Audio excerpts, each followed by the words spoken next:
तुम्ही कोणताही पदार्थ खायला जा, पण तो पदार्थ बघूनच तुमची खायची इच्छा झाली पाहिजे. तसंच काहीसं झालं माझं या वडापावच्या बाबतीत.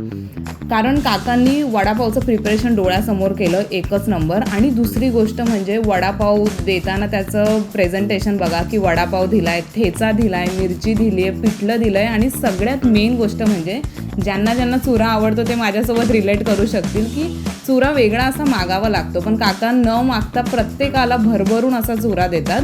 आणि पुढे दिसेलच तुम्हाला शॉपच्या बाहेर किती जास्त गर्दी आहे. नमस्कार मंडळी, आपल्याला आपल्या एका कमेंटमध्ये अनिल दादांनी असं सांगितलेलं की वर्तकनगरला रुची वडापाव एकदा नक्की ट्राय करा.